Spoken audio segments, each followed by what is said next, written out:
नमस्कार दोस्तों। जय हिंद, जय भारत। दोस्तों, आज हम आपको 1803 से 1840 तक जो अंग्रेज़ों के खिलाफ़ में कोली विद्रोह हुआ था, उसके बारे में हम आपको जानकारी देंगे। गुजरात के खेड़ा जिले पर कब्जा करने के लिए 1803 में ब्रिटिश ईस्ट इंडिया कंपनी ने कोलियों के ऊपर डिसआर्मिंग एक्ट लगाया था। तो ये डिसआर्मिंग एक्ट क्या कहता है कि कोई भी कोली समाज का व्यक्ति हथियार नहीं रख सकता है, और इस एक्ट को लेकर कोलियों ने विद्रोह कर दिया था और वो मरने मारने पर उतारू हो गए थे।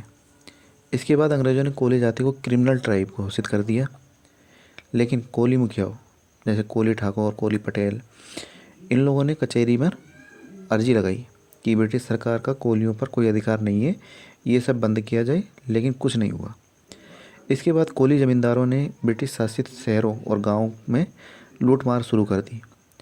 ब्रिटिश सरकार ने कोलियों को चेतावनी दी, लेकिन कोलियों ने ब्रिटिश सरकार को नकारते हुए बोला कि ये हमारा ख़ानदानी अधिकार है और हम चाहे कुछ भी करें, और ये हमारे टैक्स वसूलने का तरीका है। और लंबे समय तक कोली इस तरीके से ब्रिटिश सरकार का विरोध करते रहे। 1808 में कोली और प्रचंड हो गए और अंग्रेजी चमचों और अंग्रेजियों को जान से मारने लगे, उनके हथियारों को इकट्ठा करने लगे। फरवरी 1808 में कंपनी ने ब्रिटिश सेना भेजी और कुछ कोलियों को बंदी बनाकर जेल में डाल दिया। लेकिन अंधेरा होते होते कोली विद्रोहियों ने जेल पर ही आक्रमण कर दिया और जेल के सभी सिपाही और कर्मचारियों को मार डाला, हथियार लूटे और जेल को तहस नहस कर दिया। और जो कोली जिनको कैद कर लिया गया था, उनको छुड़ा लिया गया।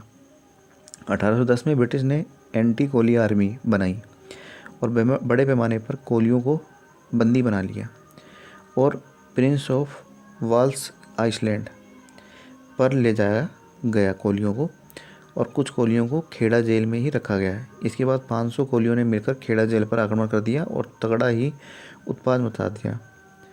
सभी कोली आज़ाद कर लिए गए, लेकिन जिन कोलियों को प्रिंस ऑफ वाल्स आइसलैंड पर ले जाया गया था, उनको नहीं बचाया जा पाया। इसके बाद कोली और भी ज़्यादा खूंखार हो गए।